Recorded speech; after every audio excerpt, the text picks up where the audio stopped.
Hello, folks. Welcome back to the Britt Kanawha West Hancock Athletics Podcast. This is Dan Kroll, and it is March 10th. This episode was originally supposed to be recorded on March 5th, but the March blizzard of 2025 hit, and a couple guys on the screen tonight didn't have power, so we had to reschedule to tonight on a 70-some degree day down here in southern Iowa, for me at least. But tonight I have the 1971 Britt Wrestling team. This team won the team state championship, and it was the first of three in a row and became one of five titles in school history between 1961 and 1973. So I'm really excited to jump in. I got eight guys on here with me tonight, lots of state champs, lots of place winners, just a murderer's row of Brit wrestling here tonight. So I'm excited to jump in with these guys. But before we do that, like always, I got to hit my sponsors up. I have a ton of sponsors tonight. I can barely get them on the screen. We have Daniel's Auto Collision in Charles City, Jeff and Becky Nielsen, Lehmann Family Dental in Clear Lake, the Britt Food Center, Tractor Tuesday, Lakes to Luxury Travel from Garner, KT Facilitation owned by Karie Terhark, Johnson Drainage owned by Scott and Ryan Johnson, Dave Huling, who's down there in the bottom left corner, Carlson Drainage, the Britt Bar and Grill, which they are now a lifetime sponsor, so I'll mention them twice. Stevens Realty and Pat Kelly. Speaking of state champions, Pat Kelly is now a published author. You can see kind of off my shoulder there. He wrote a book called K-State's Wrestling Legacy, all about the Kansas State University wrestling program. So make sure you go to Amazon and buy that book from Pat Kelly. I also have Ben Hartman gave a $400 lifetime sponsorship amount to honor Billy Dahlman. So Billy's name shows up on my screen here. He wanted to do that as a thank you to Billy for his decades and decades of service to the Britt West Hancock community. And then my lifetime sponsors. I already mentioned the Britt Bar and Grill. They just came on as a lifetime sponsor, as did Trolson Auto Parts. So thank you to those two new sponsors. And my other lifetime sponsors, I have Levi Don Trucking, Window World of Mason City, Doug and Kathy Zool, Pritchard's Auto, Ewing Funeral Home and Monument Company, Triple B's Food Trucks, Swenson's Hardware, Zach and Chris Schlugger, Nick Schmidt, Kelly Real Estate, the Britt Car Truck Bike and Tractor Night Cruises and Mojo Productions, Mike Muth Welding, Stacy and Carrie Gopel, Main Salon, Jason Gardner with Wiffles Hybrids, the Britt Seed Company, and Deemer Realty, owned by Renee Deemer, as well as the Benning family, Melissa and Brian Benning, former wrestling coach.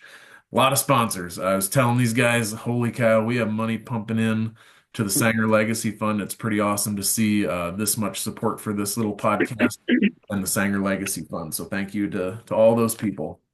Way back when, I always highlight some previous episodes. 50 episodes ago, on episode 80, I talked to Dean Hiscocks. He was a state runner-up in 1952. And then 100 episodes ago, on episode 30, was David Smith, aka David DeVaul, professional singer, high school buddy of mine, lives down in Nashville now. So enough of me talking, fellas. Let's get to some introductions here. Let's, like I always do, just tell people who you are, where you're at these days, and what's keeping you busy.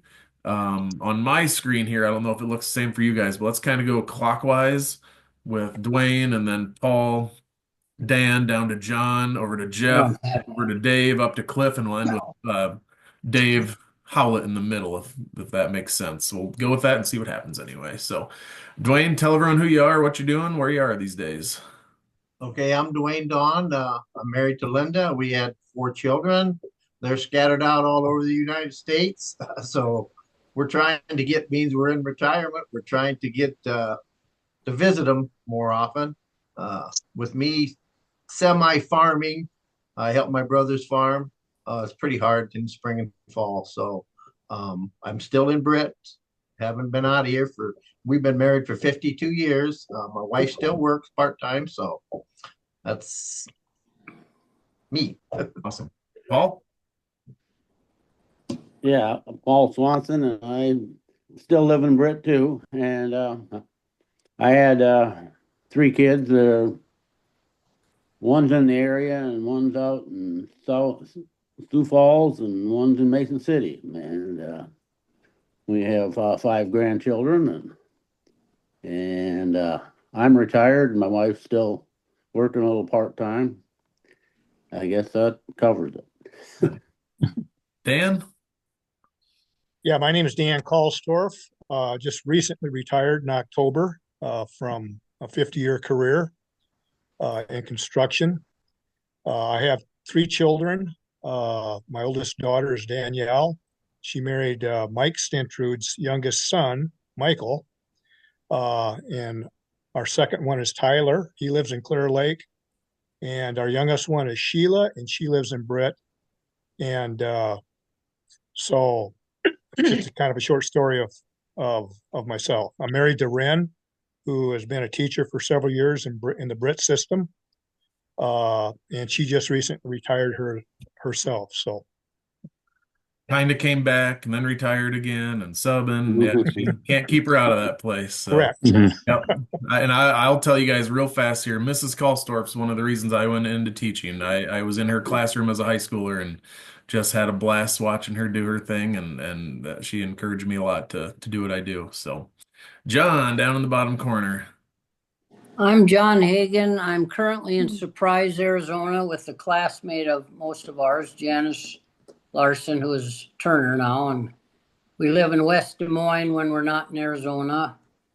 I have two sons, Austin, who lives in Rice Lake, Wisconsin. He has two children, my grandkids, Wally and Miriam. And then my other son, Adam, he is up in Babbitt, Minnesota, which is way up there by Ely.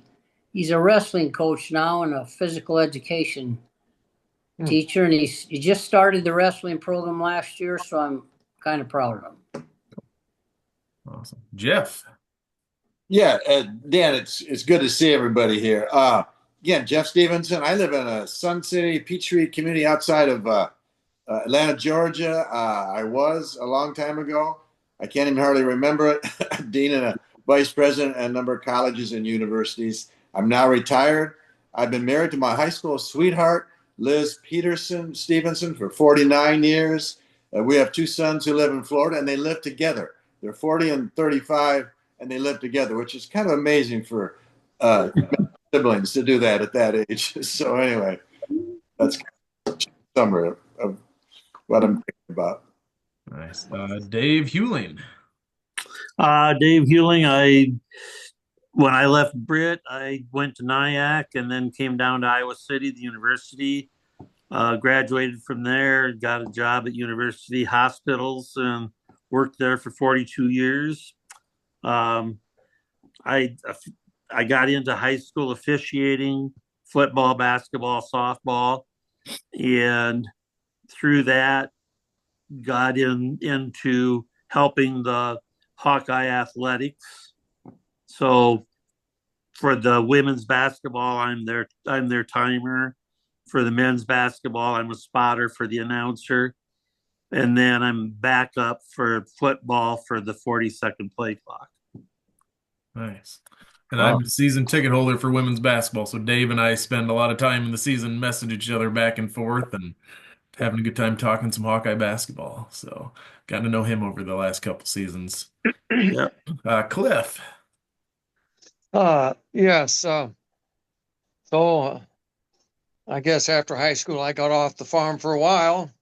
Went off to college 5 years, and I taught school 5 years, and got in the investment business for a while. Then Dad's sudden death, I came back to farm in 85, and moved out on the farm in about 90, and been out on the farm here since. And I had a gal, my wife Barb, finally put a lasso on me, and got married late then, like at 43, I believe, and we've been married here 27 years, and 3 stepchildren and 5 grandkids that I much enjoy. And let's see. Well, I retired a year ago from farming here, and still out in the farm. My nephews took over, and just haven't had enough time to get fishing, John, or do enough stuff. That honey-do list, which is like 40 years long, is going to take some time to get through it. And Dave Howlett in the middle. Yeah, well, it's a lot of fun being with the crew here, Dan. Thanks for bringing us all together.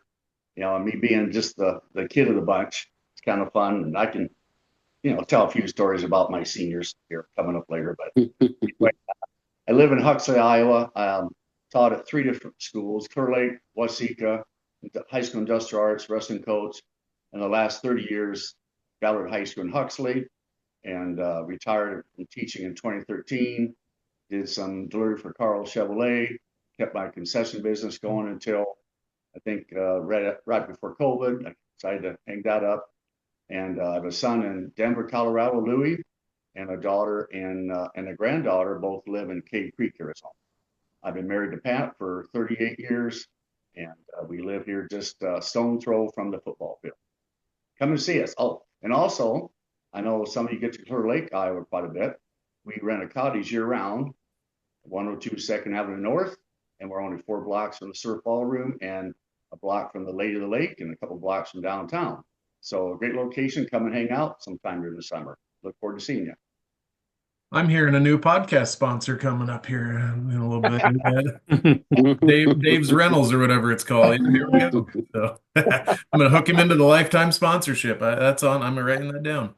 So, all right, you guys were a big part of the golden era of Britt Wrestling. Some of you are wearing the shirts we had made last year, all the state champs.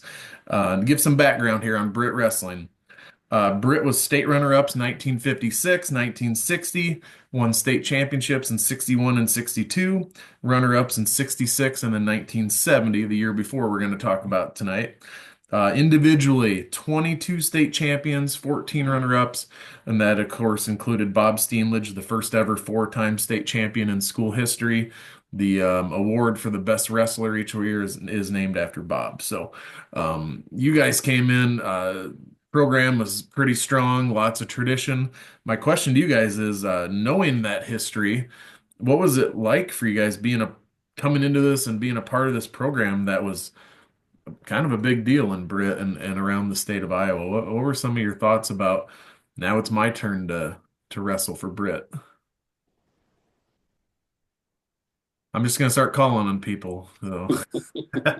Well, me personally, I didn't know nothing about wrestling. I was a farm boy, and I really didn't get into it until I was in junior high, and that's with the Matern boys, Mike and Mark, and then John. I knew John and them, and that kind of what got me into wrestling. Once I got in there, it was, I looked up to Dave Grant, Mike Matern, and the Steamages, Jerry and Les and all them, and that's what kept me interested and got me really going on it. So, yeah. Were there any historians in the bunch that you could list off all the qualifiers, all the state placement? I mean, I'm sure some of you, that's what kept you going. No. Well, this is Cliff. I would like to comment on that last question here first, and you can run, Jeff. But yeah, I did grow up, get introduced a little bit younger because I had older sisters and they were cheerleaders, and Mom wanted one kid out of the house, and they took me up there as a youngster to the gym, and I got to see Bob Steenledge, Gunther, and a whole bunch of those earlier guys, that were state champs and did well. And then I remember, of course, everybody loved Bob Steenledge and said, wow, what an achievement. Would I like to trace some of those, get one title up. And, when De Leon, come to town, did the junior high program, and Nayland ran that and stuff. We got started. So I was in 5th grade, and I can remember pretty sure as 5th grader, your brother Paul, your brother Lori beat me at that tournament. And the next year, I believe, I won that then. But then De Leon had those plaques put up there in the gym where it showed all the state champions. And so whenever that went up, I always looked at that and said, boy, I sure like to get my name up there. So that's that. Yeah. I would say, Dan, too, one of the influences that may have been,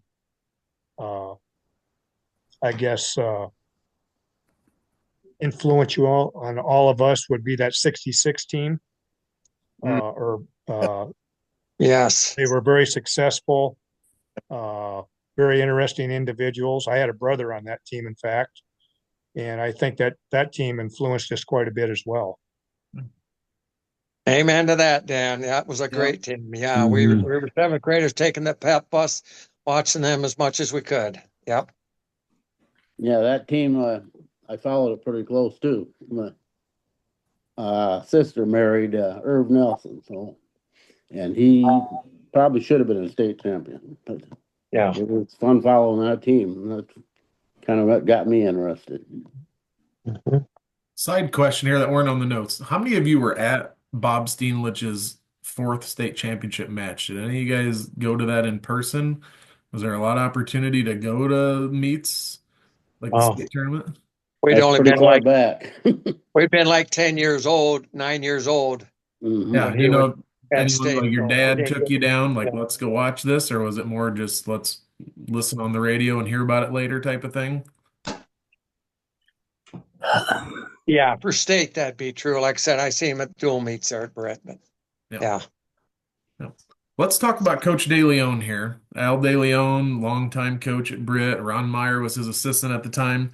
At this point in Al's career, he had coached 21 state qualifiers, which included 5 state champions, 5 runner-ups. Team-wise, he coached Britt to third place, runner-up, sixth place, fourth place, and another runner-up finish.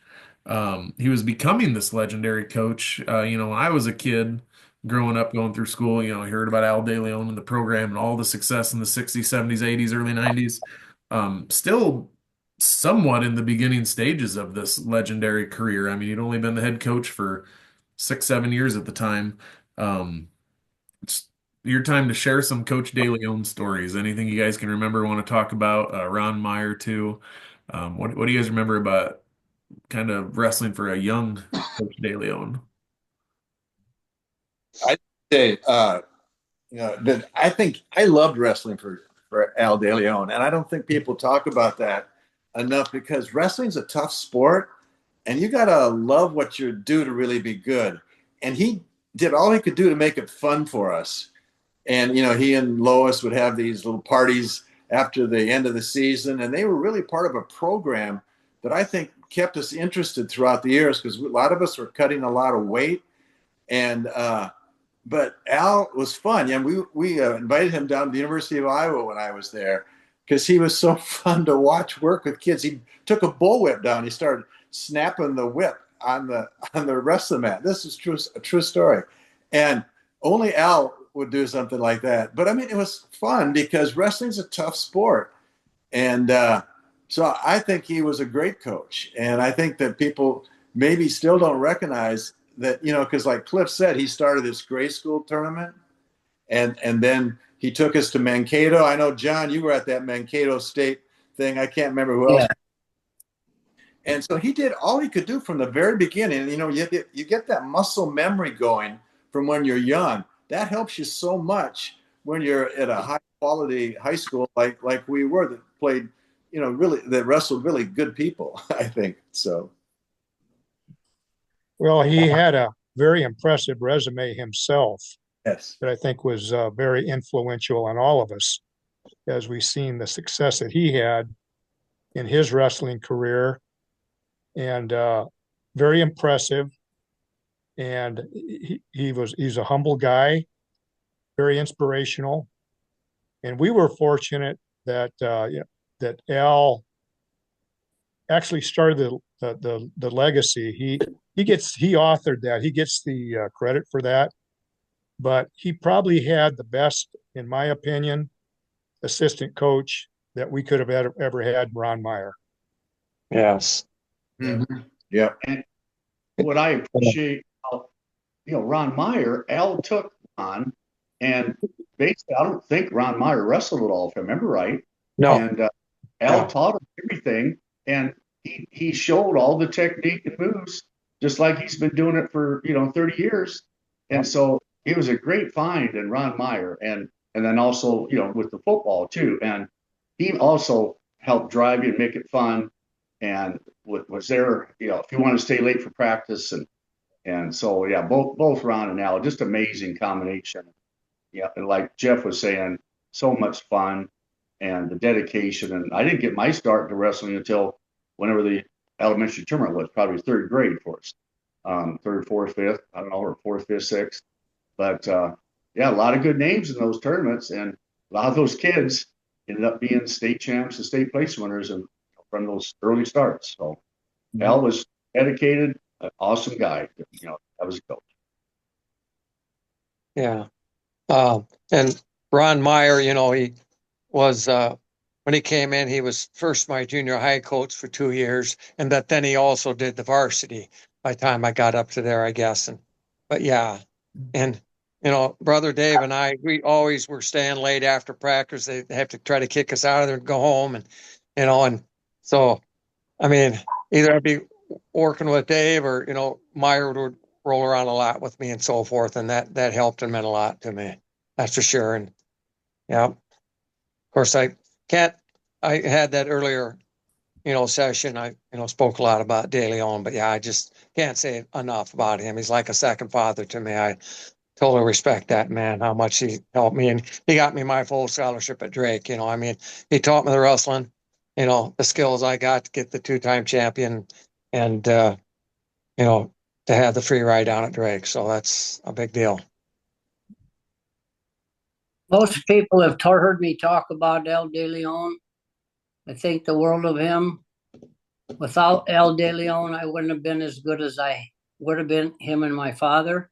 I'd had other coaches in college, and El De Leon was way better than them coaches. Huh. And he helped me a lot. He had a way too of in the wrestling room. Not only was he a good technician and teacher, coach, but there's nobody in that wrestling that he couldn't humble. When he got us 1-on-1 on the mat. Yeah. Was the black flag a thing at that point? The black flag practice? Or did that come around later? Do you guys know? I don't know. Okay. I don't I- Okay, I it must be a more recent thing then in his career because I told you guys before we hit record, we're going to have a wrestling reunion this fall. Date still to be determined until the football schedule comes out. And we're asking for sponsors to help get this new thing going, and we want to do it every few years. And we put levels of sponsorship on there, and the highest level of giving we called the black flag. And we've already had, I think, 3 people give that $500+ amount. They saw black flag and they're like, let's go.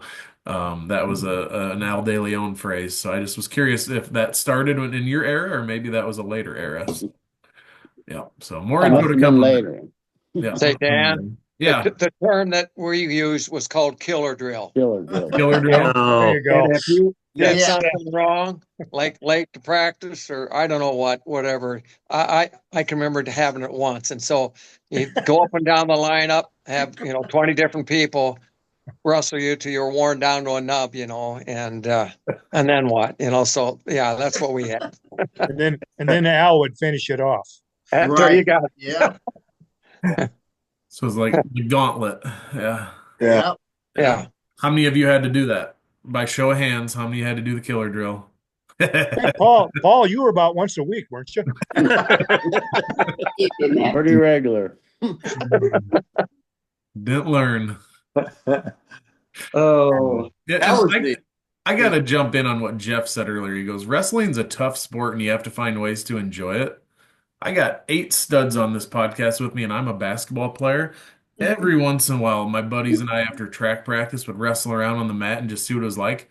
After about 30 seconds of doing that, I was like, no, like, you guys are nuts. Like, that's the hardest thing to do, and you guys did it. Like, I have so much respect for wrestlers. I think I've said it on every wrestling episode I've ever done. I was like, that is an exhausting, difficult, hard sport, and you guys, some of y'all made it look pretty easy. So kudos to you guys, and yeah, find ways to enjoy it is I found to be a very tough thing. So just had to throw my 2 cents in there. So Dan, yeah. one thing I'll say, we used to go out and shoot some hoops too. And we had just as good athletes on the wrestling team that could have played basketball. Yeah. But we opted for the wrestling instead. You're right, Dave. And well, yeah, I don't want to. Yeah, or just say we could hold our own with the basketball players, and we drug a few into the restroom. They never wanted to come back. I guess No. just like dancing. That's what I'm saying. You guys could do it all, and most of us could go in there and Well, go, nope. it just makes me think. I can't remember the exact number, but I think we had like 63 team members in my senior year, this 71 team. And I think I had 14 in my weight class, up there on that board, So, I mean, there wasn't a lot left over. I mean, and Britt was winning and doing good. And so that kind of a little flip flop there today. Yeah. I mean, everybody navigates the football, but yeah, we had a lot of athletes going into the wrestling room there. And we're coming to it later. But while I'm at it, we had a B and C squad, a full 3 squads, and we go up against Fort Dodge, Waterloo, Albert Lee, and we'd have the dual meets would go on for 4 hours at least, because we had 2, if not 3 dual meets going.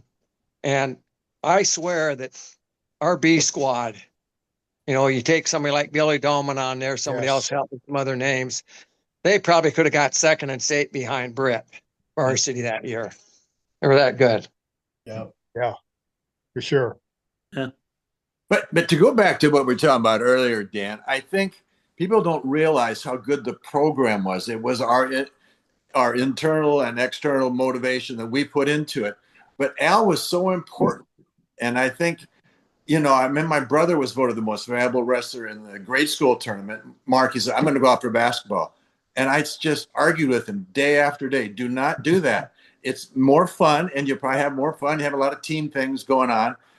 But, the program, if you got hooked into our program, it rubbed off on each other. And we knew you asked somehow, I read your book again last night, this big bestseller. Mm-hmm. Bestseller, yeah. And,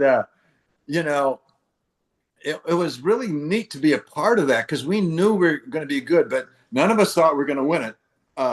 I didn't think I was going to win it, but I thought I could win it. I had a confidence, that it takes, Dan Gable, this guy used to coach where I was there for a while. He would say wrestling is 90% mental. And a lot of it is getting yourself in the right kind of attitude to be able to win, And I think we had that going. We knew how to bring the best out of ourselves. And that was a big part of, I think, why we got pretty good. Yep. Definitely. Well, I think, like you said, Jeff, like De Leon knew how to get you, each individual, how to get you up for your matches and, your confidence. Because I know every match that I had, he would always put me in the back by where we were setting ready to go out, and he'd slap me around to get me, because he knew I needed that to get me going. Because otherwise, and I don't know if you guys on the team seen him do that, but he'd get me back there and he'd slap me around where I was ready to go. He just knew that in me. So, yeah. And what he did the opposite to me, Dwayne. So he thought that I wasn't aggressive enough. He said, and I've told this story to Cliff 1,000 times, and Dave has heard this, but he got out there and on his hands and knees, he says, I want you to cross face me as hard as you can. I want you to hit me. And he was serious. He was dead. Yeah. And I hit him, probably half as hard as I could. He says, that's nothing. I want you to hit me as hard as you can. He was willing to either slap us in the face or have us hit him hard to help us be, as good as we could be. Yeah. That's true. I must have missed that, boys. I don't remember that much of that. You don't remember Yeah, that? John. Always What? so good. You're the best wrestler in the state of Iowa. Well, John, you didn't need no motivation, John. You were ready to go. You had to help with your dad to get a head start there. yeah, and I didn't have to cut weight like you guys. When I was down, I was down. That's true. Just saying. Well, let's jump in here to the 71 season that we're here to talk about. Prior to this season, the guys that are on the screen here, John, you were a state runner-up in 68. In 1969, Cliff and John won state titles.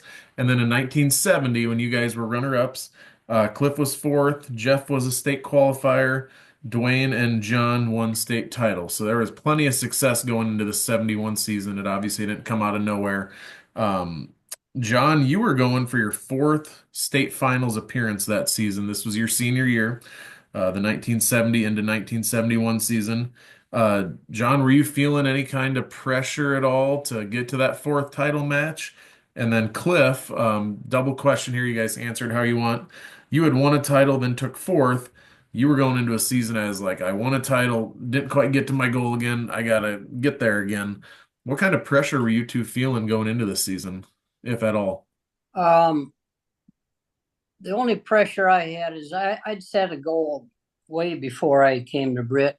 I was going to be a 3-time champ because people know this. My father was a 2-time champ, and as senior, he was going for his third title, and the state tournament was at Clarion, where he's from, and I'm from. And he got pinned in the semifinals from a guy from Osage named Glenn Angel.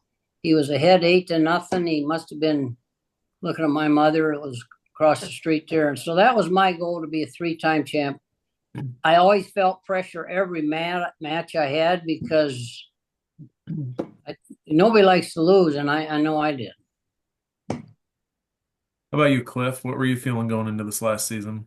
Well, I didn't feel pressure. I had very strong confidence that I was going to win that title, and I went undefeated for the season. And I can't remember if I pinned the guy in the finals, but I beat him very soundly.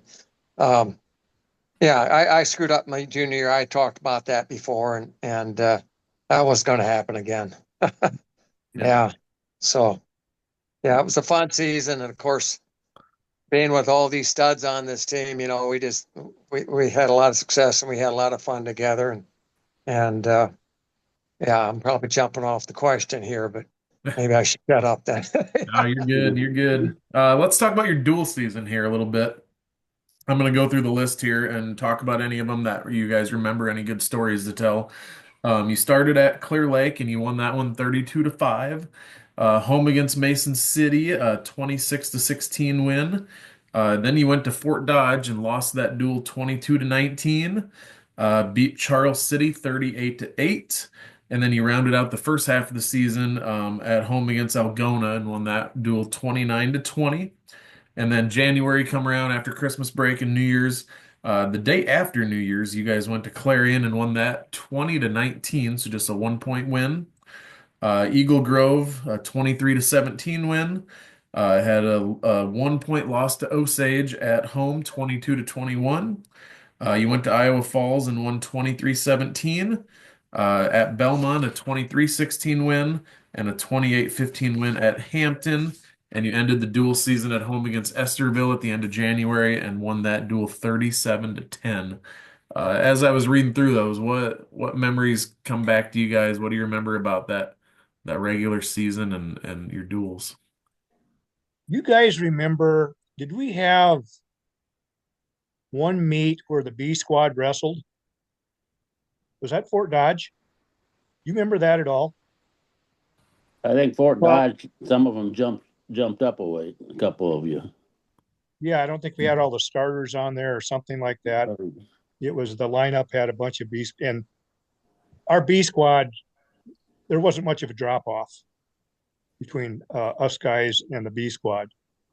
And it just seems like I remember that for some reason. Like Paul said, it might have been that a lot of them were allowed to go up and wrestle that meet. I can't remember for sure. That's going back there a ways now. Was there one year? Now you mentioned Estherville, but and maybe it was the season before. We wrestled Emmitsburg, and they just started the program. It was like 60-0. Whatever the perfect score would have been, I think. And I will make this comment on them. A couple of them dual meet losses, and kind of blow my horn a bit here, but I had football injury and I missed several early dual meets. And so, that Fort Dodge meet, we would have won that if I was in there. And I looked at that book briefly, kind of as we were talking. I didn't have time to look at that either, but there were a couple there that I'd missed that I think would have made the difference. And I see in the book that you didn't have me as, I'm positive I had wrestled in that Eagle Grove tournament, but that was my first event back, I thought. I kind of remember beating this kid from Riceville. He's pretty good, and I was not in shape yet, so I barely survived. But whatever. So I think we could have had a few less losses if we'd had the full squad. Yeah. Well, I know that loss to Osage that in our senior year.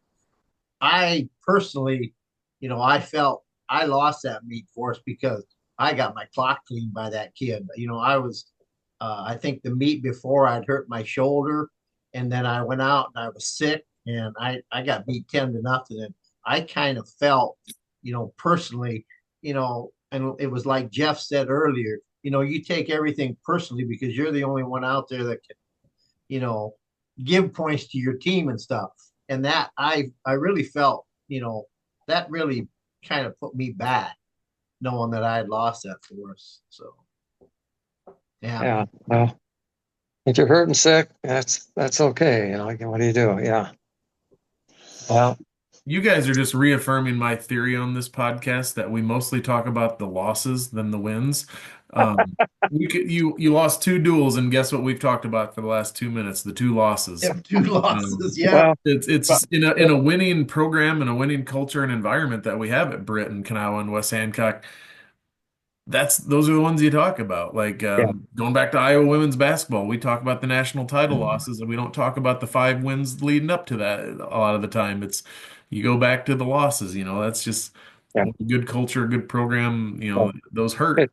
It's kind of like I go, to the wrestling events through the years since graduation, and people come up to me and say they wrestled me. Well, I don't remember, but I tell you, I remember the handful of people that beat me, once I got there. Yeah. It never fails. Johnny, you need to tell them about that. Going to Britt Wrestling meet there at home. That dual meet. Yeah. Well, the one we kicked their butts. Yeah. Yeah. Yeah. Oh, Report the top weights. Give them the highlights, man. Oh, yeah. That's your favorite story. It is my favorite story. Well, one of them. I was upset we got moved to Class A because we would have whooped their butts in the state and AA, so they moved us down. We should have stayed in AA. We'd have whipped them. Anyway, that night, crowd was full as always. You got the black lights and the blah-de-blah. And we whipped them real bad. And, of course, we forfeited the last 3 weights and blah-de-blah. But that was it was probably one of the highlights of my high school career. It really was. Right. I wasn't a big Algona fan to begin with, so that was a good night. So give a little background on this. I put it in the book, and I was researching. I talked to Lois De Leon. Just correct me if I'm wrong. Their 3 best wrestlers were their heavier wrestlers, and we were better in the lower weights. So when we got to the point where the duel was won mathematically, De Leon forfeited the last 3 matches. Correct? Is that how that went? Yes. Right. Yes. And their coach, was it Champ Martin, just lost his mind and was all upset and Went crazy. He did. It's unbelievable. Yeah, I saw an article in the paper from the Algona side saying that Coach De Leon and the Britt fans owed them an apology, and it was all So, I just came back to the Big Ten Wrestling Championships, and I know Bruce Bennett quite well. We go to Big Tens, and we're going to be going to Philly for the Nationals again too here in a couple of weeks. But he brings up that story all the time too about the Britt Algona duel, how De Leon fought for the last 3 weights, and how Algona coaches and crowd was just booing and so upset. But you know what? We had them whooped. We didn't need to do it. And some of the background of that, I think, Dan, is the year before we had taken second and they first. So we were competitive from even the year before we wrestled. And so the competitiveness between the 2 teams, it wasn't just that night. It was a historical kind of perspective, I think, that people brought to the match. And when we got that far ahead, it was so fun. Dave, you were one of the 3 guys that didn't wrestle because isn't that how, weren't you one of the 3 then? Yeah. Yeah. And actually, Al took the 3 of us back behind the chairs and talked to us and said, "It's up to you. I want to forfeit. I don't want any of you to get injured. I was already dealing with sore ribs, and we were all like, well, yeah, if that's what you want to do, go ahead and do it. So that's what we did. I mean, I had wrestled Les Simpson, I don't know how many times, and he was a dog and always took it to me. And so I was okay not wrestling him again. But yeah, that was kind of what happened. Yeah. Yeah.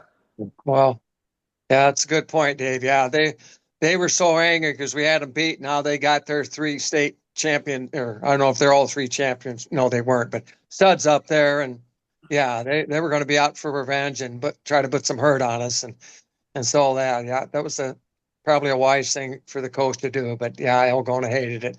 They didn't get their revenge. And Dave, you mentioned Bruce Bennett, of course, our mutual friend, and I go to the Algona chiropractor. And I run into Gene Hunt. He was on that team, Oh, yeah. state champion. Yeah, he hates it too. He tells me every time about it. But 50 years later, they're over it, right? I hope not. Too soon. It's a good one. Yeah. Let's move on to sectionals here. Hold on, Dan. Just one other thing. So I was going to mention the Clarion meet. So the night before, I had the flu, and I was throwing up most of the night. When I weighed in, I was actually 2 pounds under the minimum. So I weighed in. I checked myself beforehand. I weighed in with a weight in my back pocket so that I could make weight for that. And it actually turned out for the better, because when I went out and wrestled, when I started against him, I tried to move, but I had nothing. I could just tell I had no energy whatsoever. So I knew I just have to keep from getting pinned and we'll be okay. And I lost 4-0, but we won the match. Yeah, you won that duel 20-19. So yeah, any extra points would have been it. Yeah. Oh, good story, Dave. Thank you for saving. Well, I didn't even ride the bus down to that. I rode in the car with Mom and Dad laying on the back seat. Yeah, that's how bad I was feeling. Oh, I never knew that. Yep. Jeez. All right, sectionals. You guys won the sectional titles, sent 10 guys to districts. Sectional championships went to Paul, Jeff, Dan, Dave Howlett, Cliff, John, and Dwayne. Ken Blank, Bruce Gaken, and Richie Nelson also qualified for districts. And then at districts, we can talk about sectionals and districts kind of at the same time here. We won the district title. It was at Conrad Beeman, which is kind of funny. New football districts just came out, and BCLUW's in our district. And I was like, holy cow, that's going to be quite the drive one of these days. That's a long drive from Britt. 5 of you won district titles. John, Cliff, Richie, Jeff, and Paul, and then Dwayne and Dave also made it to state for a total of 7 state qualifiers. What do you guys remember about the sectional and district meets getting to the state meet? Just to cut in there should have been one more. Dan Clawthorpe. Oh, yeah. Right. That's right. I mean, he didn't make it, but he slammed the guy. Otherwise, he'd been at the state. That's right. Wow. Yeah, he would have, yeah. Yeah, not only would he been a state, I think he'd been the state champion. And Dan was a stud. You know, weight below me. I wrestled him all the time, and he was as strong as an ox. He'd milk them cows. His grip was holy moly. I couldn't get out. And so I remember that so distinctly, Dan. Yeah. You had that guy picked in double leg up above and brought him down too hard. So they called a slam. And then, of course, the coach tells him to fold, throw the towel in, act like you're hurt, because he wasn't going to win. And, of course, he lost. He came back and, he lost, or I can't quite remember the details, but you didn't get to wrestle back anyway. You were done. And that's it. That was a shame. Yeah. 13 seconds left in the match, and I did that stupid move. Otherwise, gosh, I could have been there with you guys, but. Yes. And you still have nightmares about it? The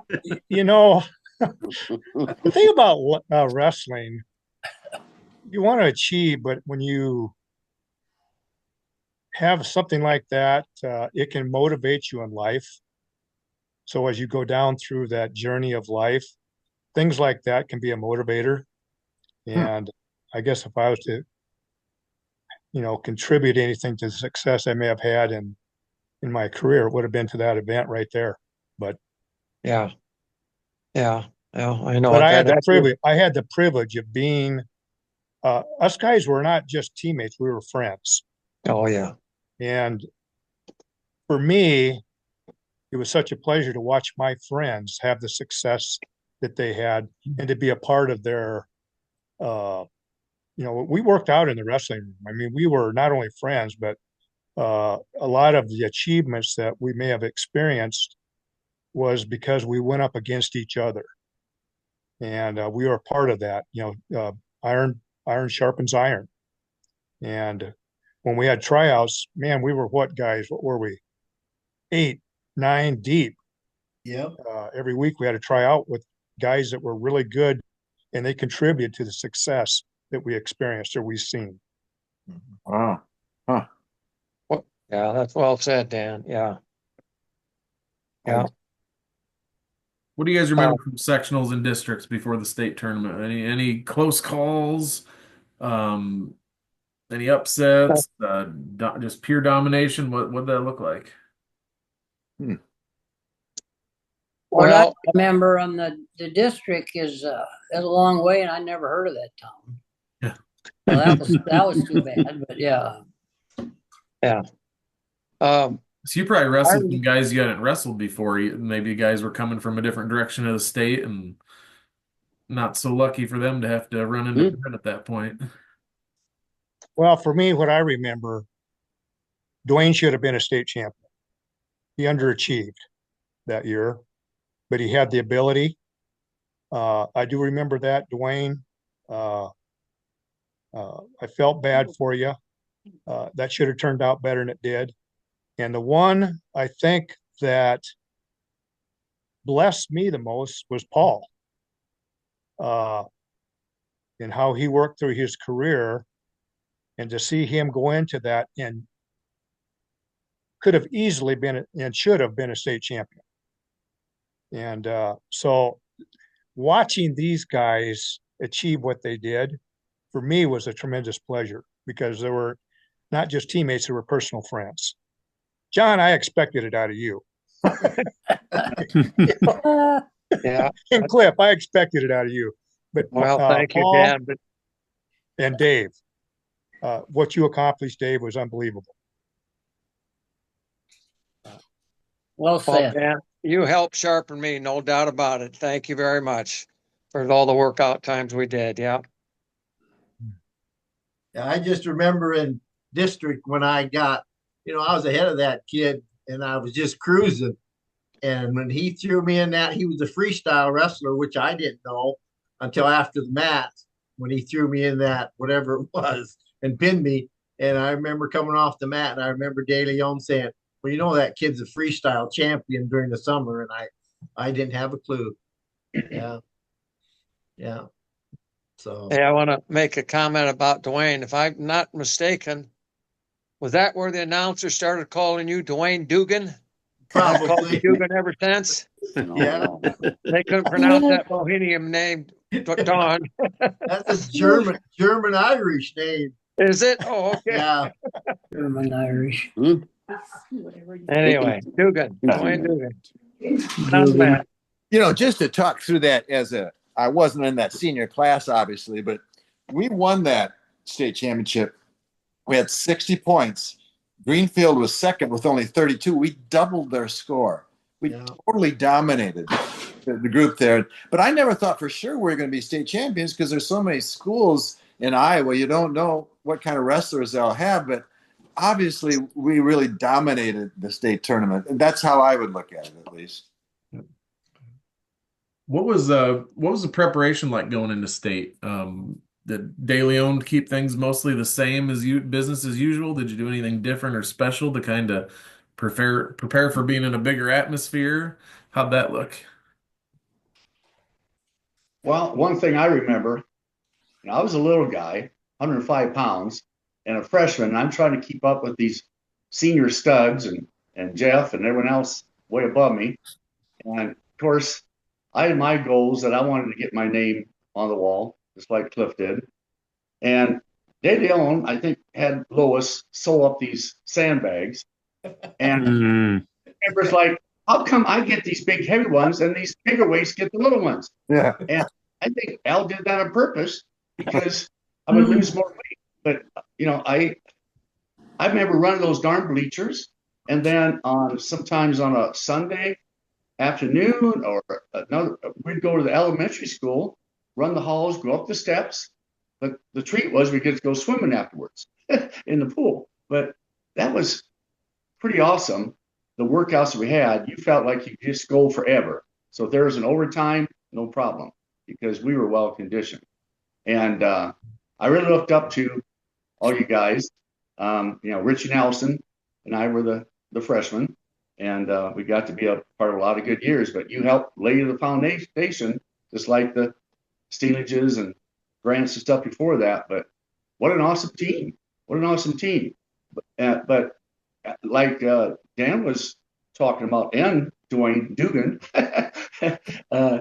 he had us believe in ourselves that you put on that Britt singlet, and he would say, "You wear that Britt singlet, you go out there and take it to them," because guys kind of hesitated. They respected you, but you got to take advantage of it. So if you can get the takedown and put the hurt to them and keep scoring, or like John would take them down, just ride them for like a half an hour and then never let them go, you had the edge.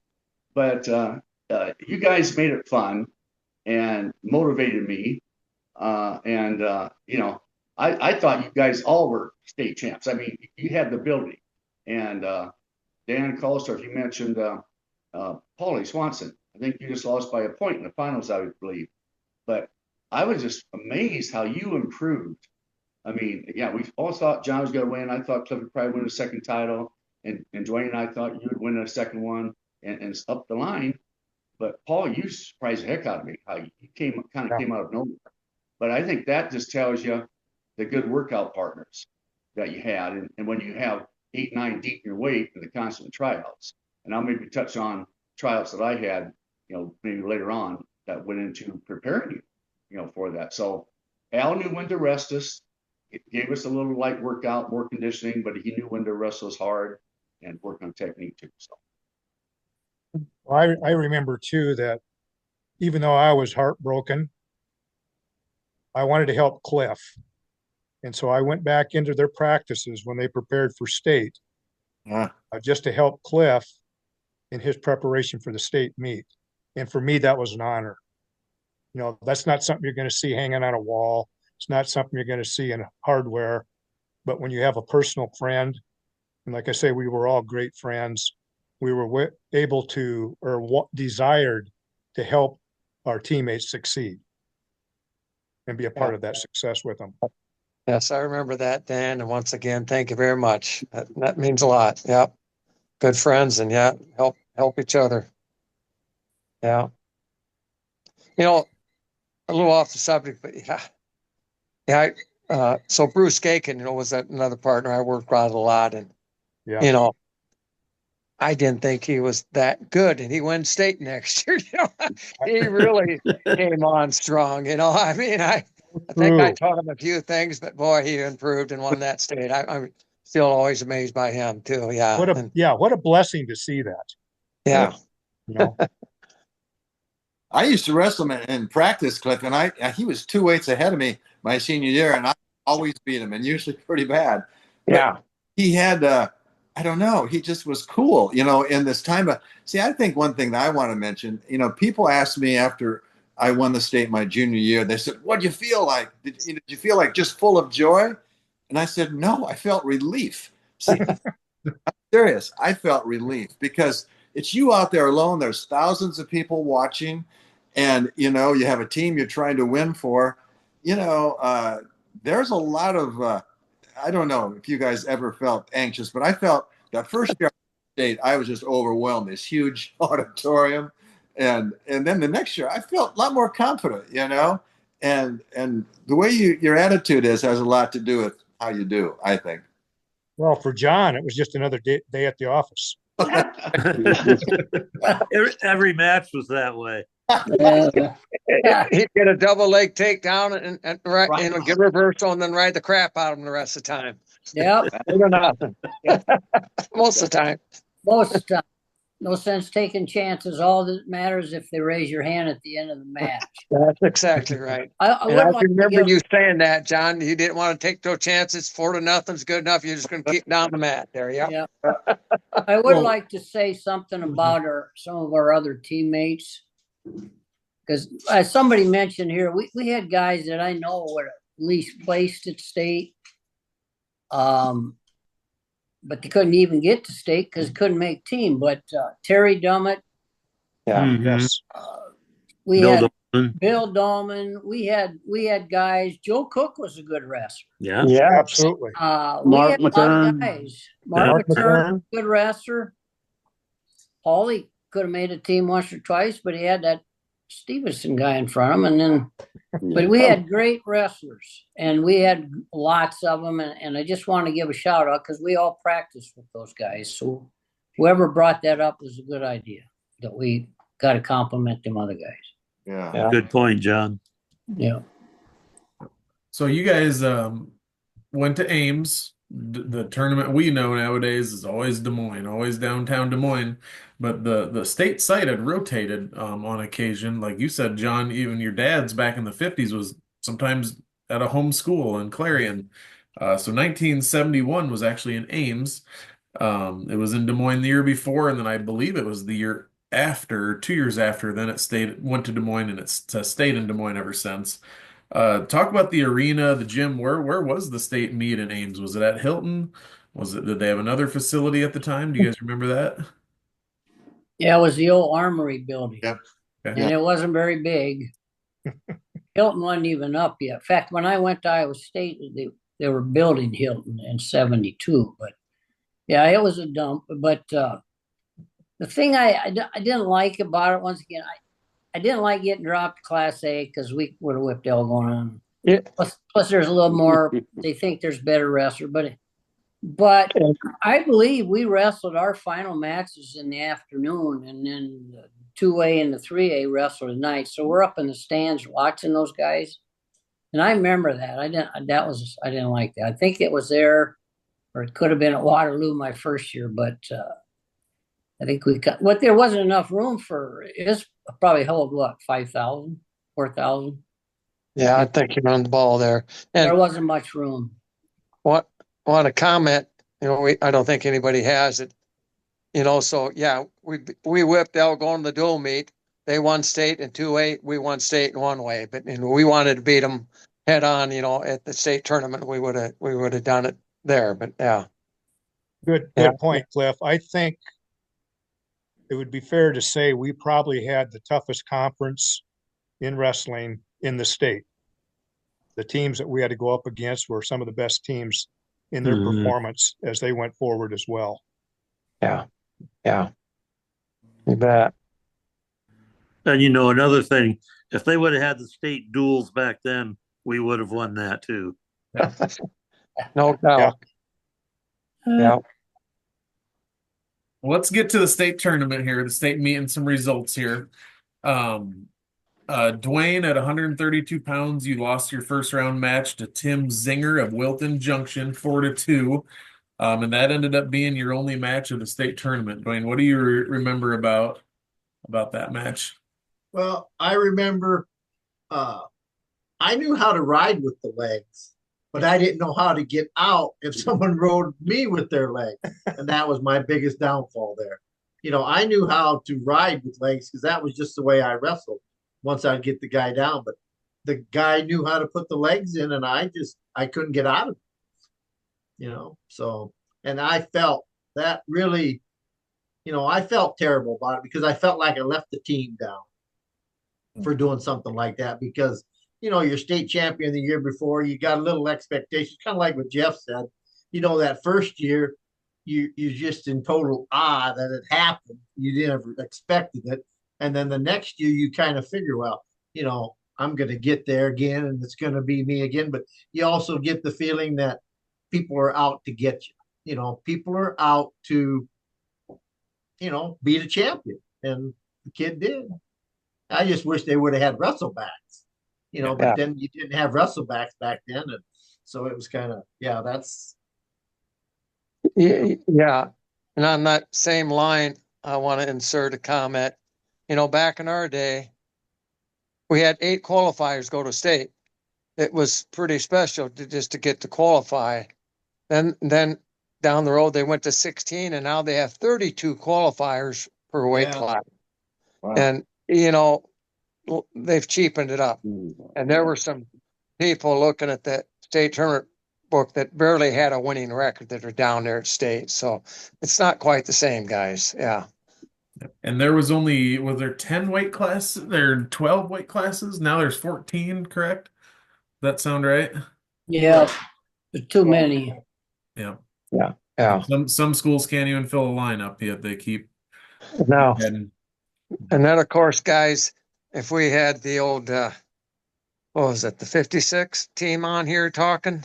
Yep. There was only one class, and they lost by half a point to, what was it, Dan? To the Davenport. Or, Yep. yeah. Yeah, Davenport Central. yeah, by 1 second riding time, Yep. John Hiscocks, and they still claim they had that clock wrong. He lost to Yep. a boy from Davenport. Yeah. Yeah.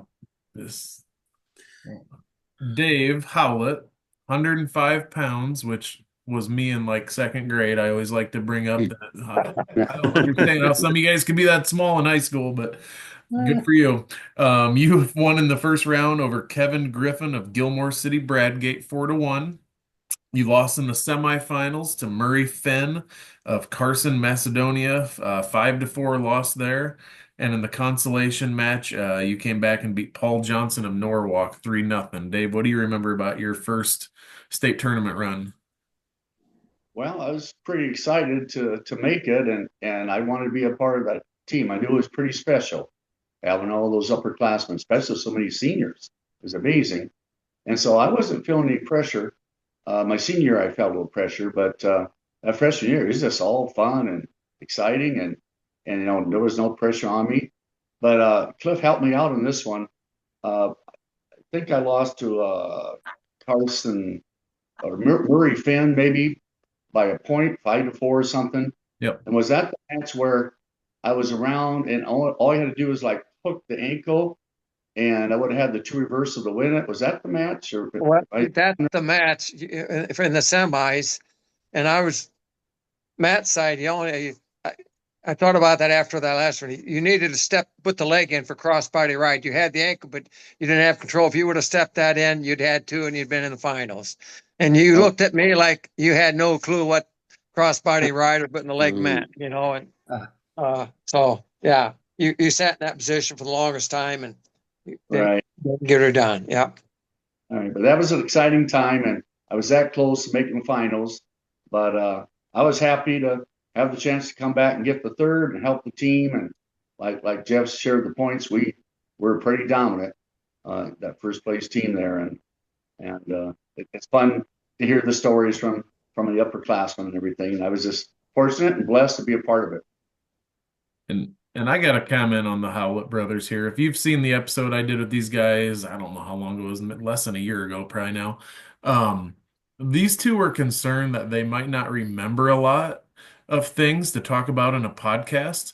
And then they were literally talking about exact details and the exact time of a match from 50 years ago. And I'm like, I'm pretty sure your guys' memories are doing okay. Because I think at one point Cliff's like, no, there was 1:12 left in the second period. And Cliff's like, no, or Dave's like, Pat, it was 1:10. And I'm like, oh my gosh, you guys are doing okay. So you got your memories are good. So it just cracked me up. I'm like, holy cow, these guys, they're wrestling savants. So yeah. Let's talk Richie Nelson. Speaking of guys that didn't weigh much, 98-pounder Richie Nelson couldn't make the podcast tonight. He was a finalist this year. He beat Bruce Flint of West Harrison 7-2 in the first round. In the semis, he took a 4-2 decision from Tom McCade of Gilmore City, Bradgate. And then in the finals, he lost 2-0 to Dan McKee from Stewart. What do you guys remember about Richie Nelson on the mat and at state this year? One of the most natural, gifted wrestlers that we've probably seen in our wrestling room. He just didn't have the right attitude sometimes. If he would have, he could have been, gosh, don't you think, Paul, he could have been a three-timer? No problem. Yeah, well, he was a 3-time second placer, and he kind of froze in the finals. Yeah. He would have had the right frame of mind. Yeah, he could have had those. Yep. Well, I remember he had a real good duck under. Yeah, great. Yeah, I was going to say that too. Duck under arm drag is obviously I worked out with him a lot, just being a weight above. And yeah, he didn't have much problem making weight his first year, but then the weight issue got to be a problem there later, which affected it a little bit. But very talented, very natural wrestler, like Dan Colstor said. So Richie Nielsen, I got a hold of his number from Lois De Leon, who called his sister, and I talked to Richie for 20 minutes. Wow. And he just answered. It wasn't like voicemail. He said, well, hello. I said, Richie, this is John Hagan. I said, we wrestled together back in the 71 team. We're going to have a podcast. And we talked for 15 minutes. And he sounded like interested he would come, but I'm just sure he doesn't have the. I can't even get on a podcast. I had to have Janice help me and then Dan help me. But the funny thing was at the end of the episode, when I'm talking, he says, and he was coherent as heck. Trust me, he said, who are you? And I said, John Hagan. He must have got bored from me talking so long. I don't know. But I like Richie Nielsen. He was a good wrestler. Yeah, he was. Yes, he was. Really good. Yeah. Paul, you're next. I'm going to talk about Paul here. You were also a state finalist this season. You beat Jerry Winquist of Ida Grove 9-1 in the first round.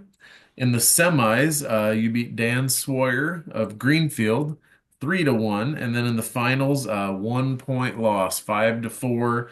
Moville's Craig Christensen. What do you remember about your state tournament run? I made a mistake in the first period. I was on my back in the first period for a minute. And then I got back and had a chance to beat him, but I was turning him on his back and the time ran out. I should have made a mistake. Paul should have been a state champion. For sure. Yeah. Yeah. Yeah, that was disappointing, Paul. That's for sure. Yeah. Thought you were going to do her. I would say that Paul's toughest competition wasn't the finals, but it ended up, there again, the number didn't turn out right, but I don't think that final match was his toughest competition. That's why I always thought he was a state champion. Yeah. Let's keep moving along here. Jeff. Yes. You at 119 pounds, speaking of 5-4 scores, you took a 5-4 win over Gary Vanderheiden of Stewart in the first round. In the semis, a 2-0 win over Jim Lennox of Marcus. And then in the finals, you won a state title over Mike Madano. I don't know if I said that right, Eddyville. You won that match 4 for another state championship. Or was this your first? This was my first one. This was your first, and you won another one the next year. Yeah. What was it like to win that first title?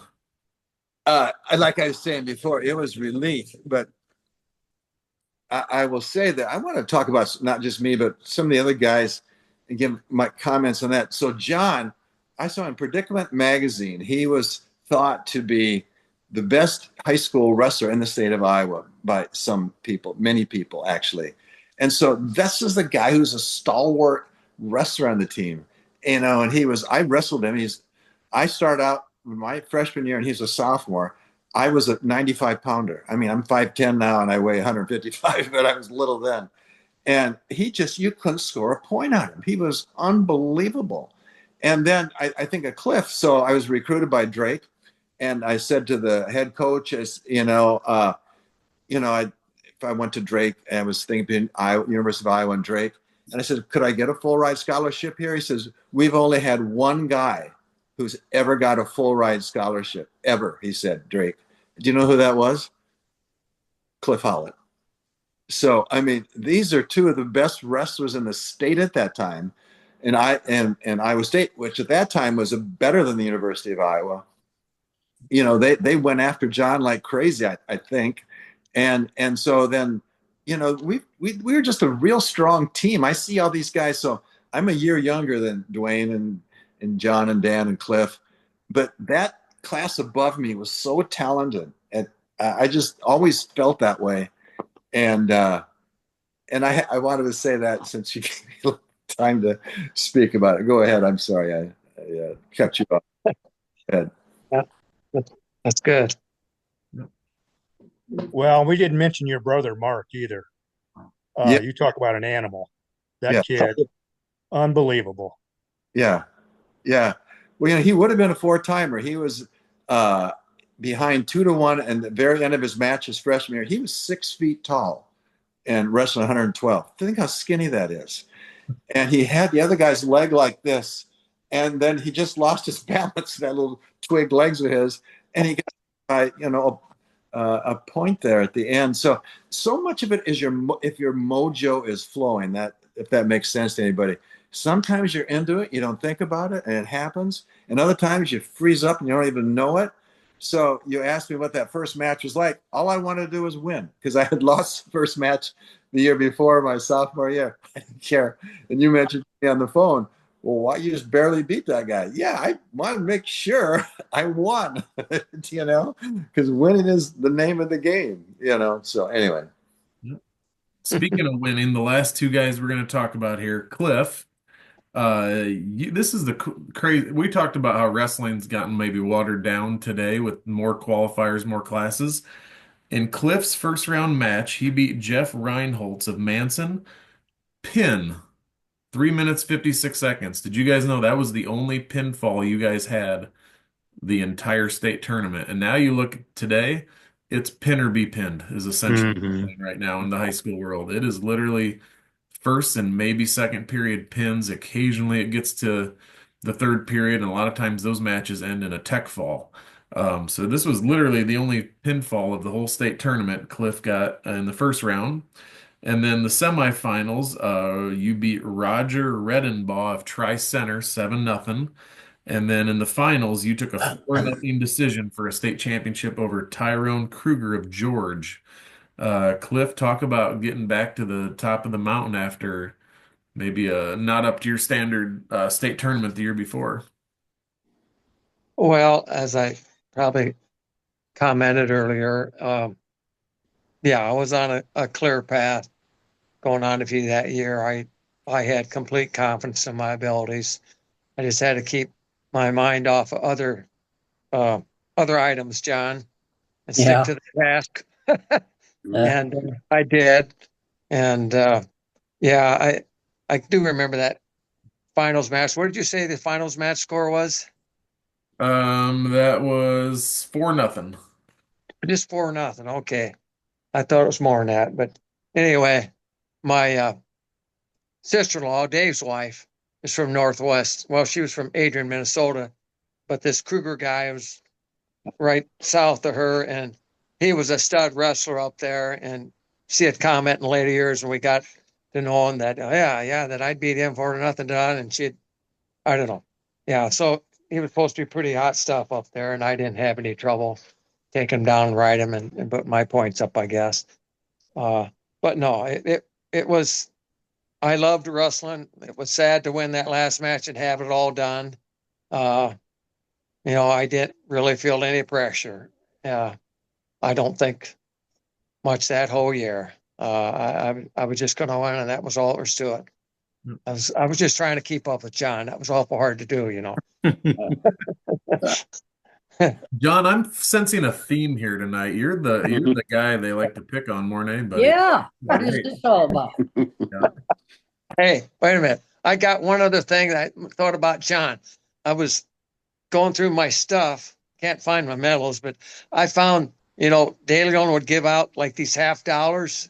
Sometimes the dual meets, if you got the fastest pin, fastest takedown. Well, I got one time, $50 says I think it said 4 second for fastest pin. So I beat you one time, John.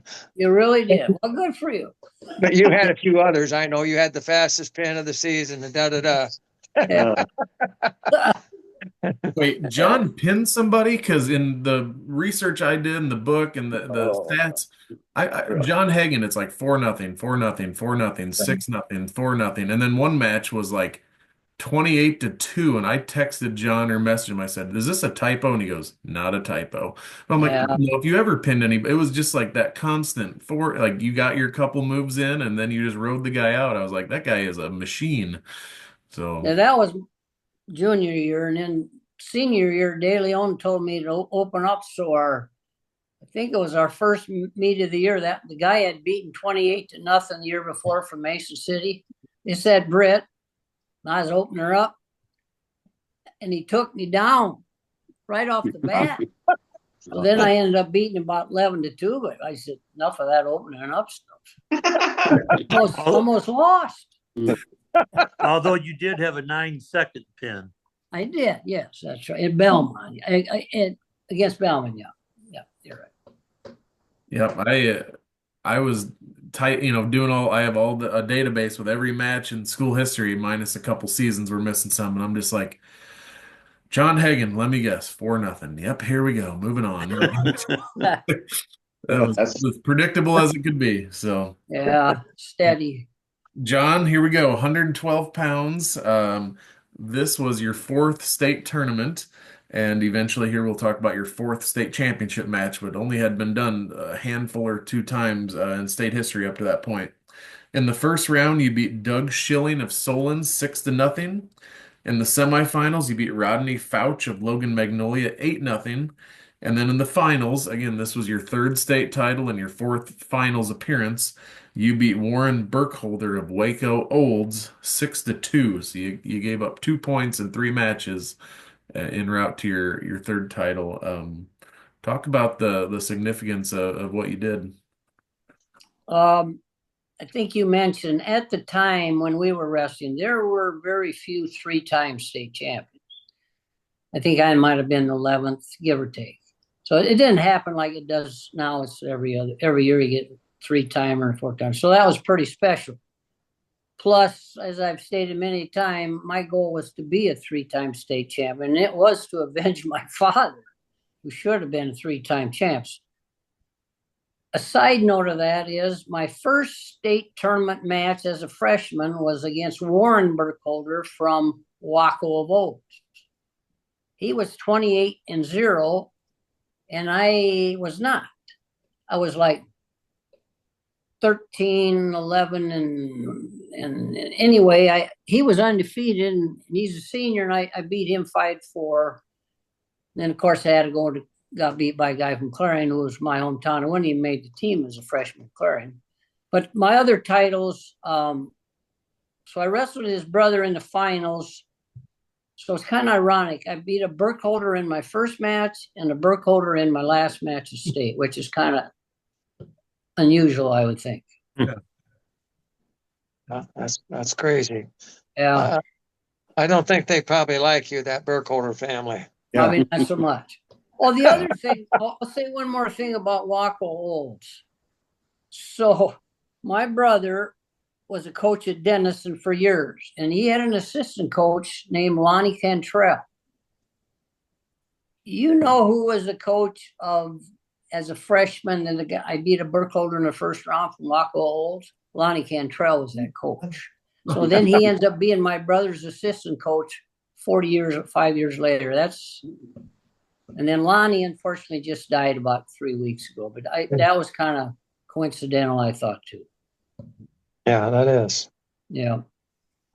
And speaking of Denison, the new superintendent that's coming into Britt at West Hancock is a Denison guy. And Brent Hagan goes, "I know exactly who that is." So we had another small world Denison incident here just recently. So you guys got a wrestling background. That's always a good thing to bring into Britt. So kind of crazy. So I think Jeff said earlier, you guys had 60 team points. Greenfield was runner up with 32.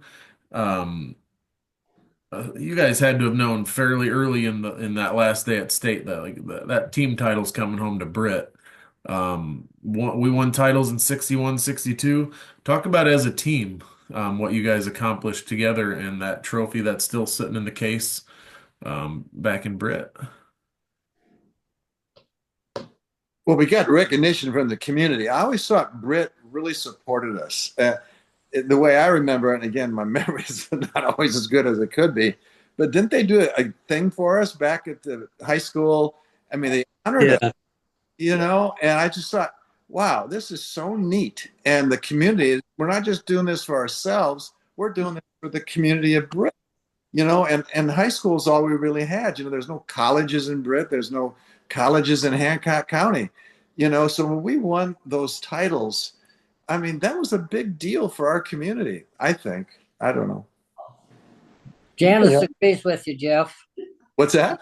Janice agrees with you. It was a big deal for us. It was. He's doing a happy dance back here. Oh, Oh yeah, just like the dude nowadays, the fire engines welcome them in, and then we had reception in some building. I think that new community center was it built uptown or whatever. I think it was on Main Street, whatever that building was. And it was a real fun thing to have that and be recognized. And yeah, sure. Yeah. Dave, you should tell this one because, our buddy Blaine Nelson from Waseca about Britt Wrestlers everywhere. You want to get in on that? Well, yeah, Britt is such a wrestling town. I mean, for a town of, what are we now? Back then, was it 1,800 or now it's maybe, I don't know, was it 1,000? But pretty small school, pretty small town. But were we up to 2,000 back in the 70s, do you think? I think there's still about 2,000 is kind of what it's about the same as it's always been. Right. 2,000. So pretty small. But you'd think it was a town of 100,000, 200,000 or more because, I'll be going to Philadelphia Nationals, my 48 NCAA D1 tournament. I just love it. It's like Christmas in March. Great time. Jeff goes quite a bit too, and Cliff usually goes, but not this year. But no matter where I go, I could be in Philly, I could be in Arizona, I could be in Florida, I could be all over the country and even different countries. And if I'm wearing a wrestling shirt, whether it be Britt, and then once in a while we're Iowa Hawkeyes, but wrestling, they'll ask me about wrestling, and I mentioned the town of Britt, and they usually know someone from Britt.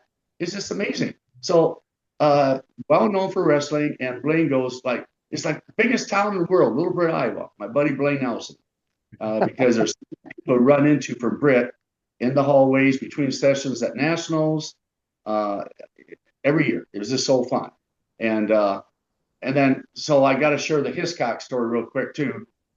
Cliff, correct me if I'm wrong, but back in the 80s, all the Hiscock brothers used to go, and the Solid brothers would meet them, and we're at Duff's Smorgasbord having all you can eat steak.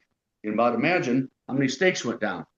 But the waitress couldn't believe how we could take all this time off to go watch wrestling.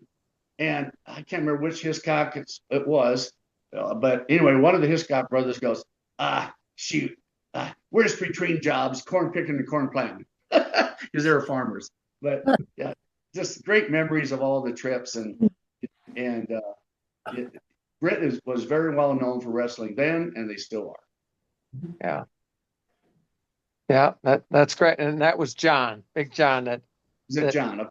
Quoted that. Yeah. And Conway was with us, and with Dean. Yeah. So. Yeah. Oh, then Conway, Ted Conway was in there, and yeah, he always traveled with them too. Yeah. In his motorhome. Right. Yep.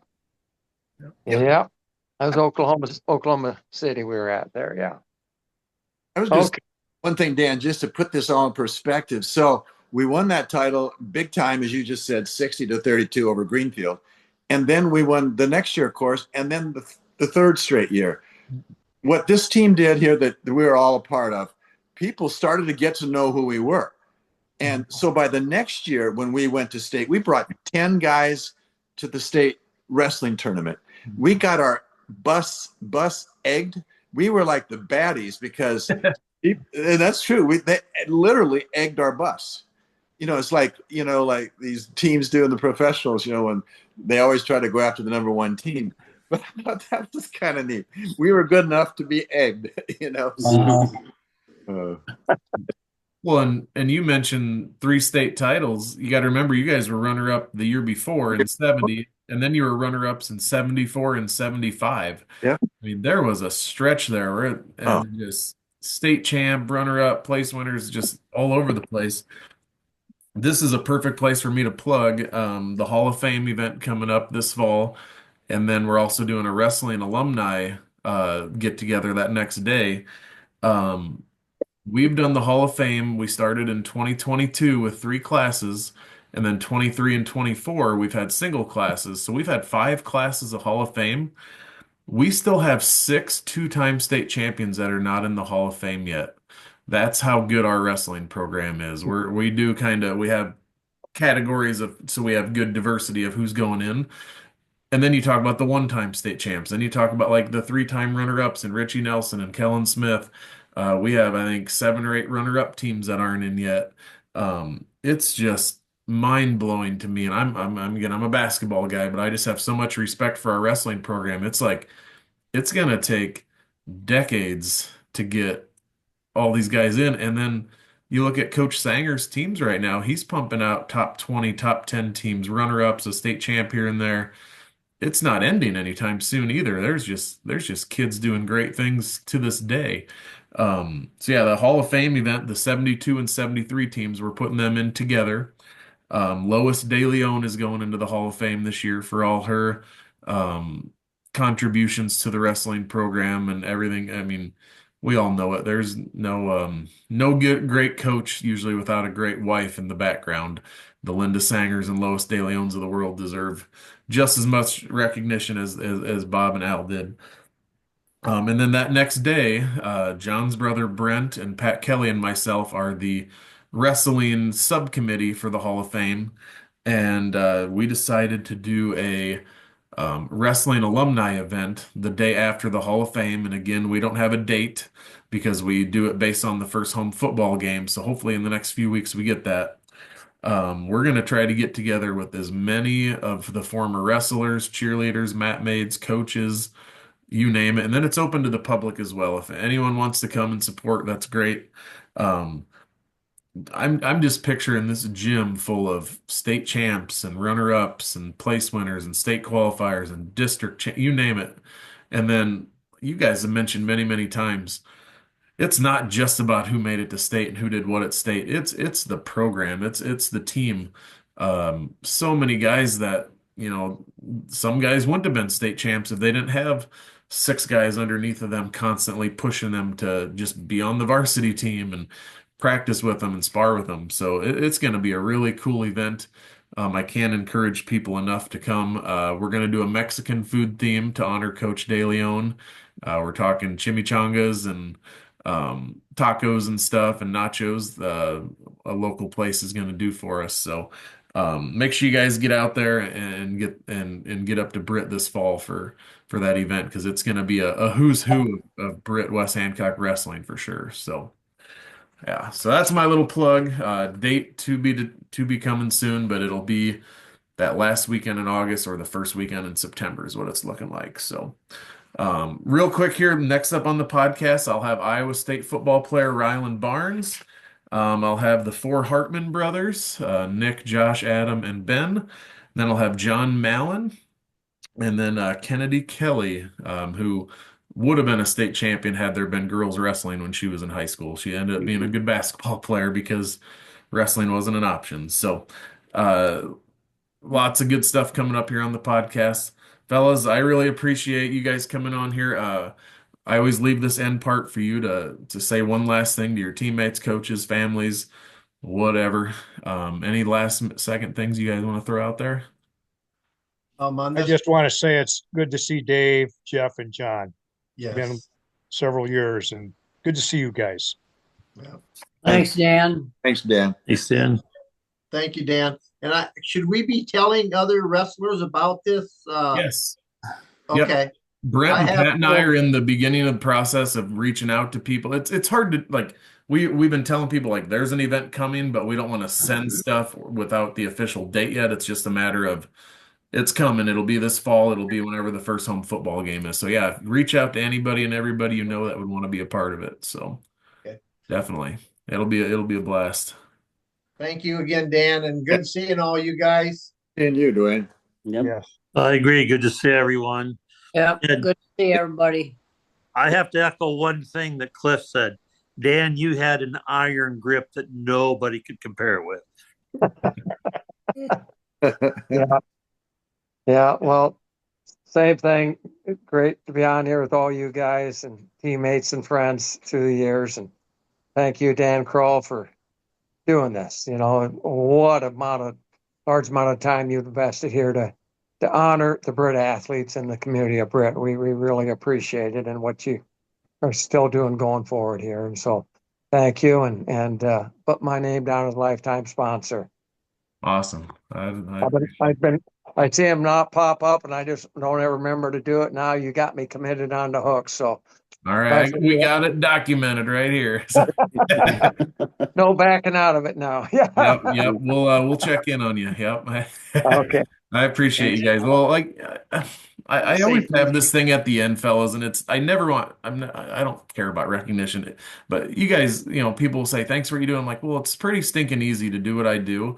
When look on the screen here, you guys won 18,000 state championships, and I can have a state championship football team on here, and I can have a 4-time 100-meter dash guy. I'm hoping to get Nate Smith on. I mean, there's just endless possibilities of guests to have on here because there's just so much success. And then I start going to, okay, people that didn't win championships.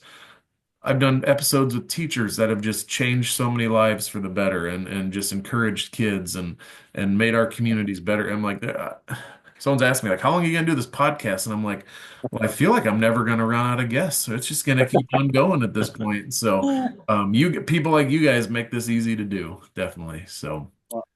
Yeah, thank you very much, Dan. And it's great to see my upperclassmen, my teammates, the championship team, and just love you guys. And somebody I see a lot, and some I haven't that much lately, but a lot of great stories, great memories. And I was just so fortunate to be the freshman, the kid on the team, to be a part of such a fun group. My last question, fellas, and this is a show of hands question. Raise your hand if you got one more match left in you. Yep, there we go. Got one. I won't tell the story of Brent Hagen when I did the Hagen brothers. No, I'll go ahead and tell it. It's pretty funny. Yep. I said that. I said, either of you got one match left, or I don't know if I even asked it, but Brent goes, I think I got one last match in me. John looked at him and says, no, you don't. He's having knee surgery April 22nd. He was talking out of his mouth. Interesting, John, because I'm recovering from back surgery. So no, I didn't put my hand up. I'm not we plan on putting the mat out at that alumni event. So if anybody can fit into their singlet and or can just get out there, just do something. So yeah. I just got one last comment. My little brother used to be 105 pounds. What happened?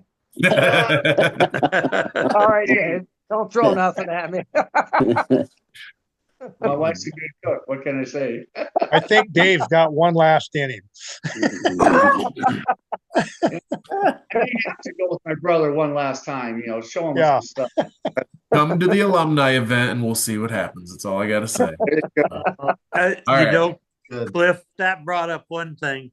So right after we graduated that summer, I went up 3 inches and gained 30 pounds. And when Elle saw me that summer, he said, why weren't you like that when we were wrestling? No kidding. And football both. Yes. Yeah. There you go. Oh my. All right, fellas. Well, we always end this episode by saying, or each episode by saying, go Eagles. So here we go. Go Eagles. Go Eagles. Go Eagles.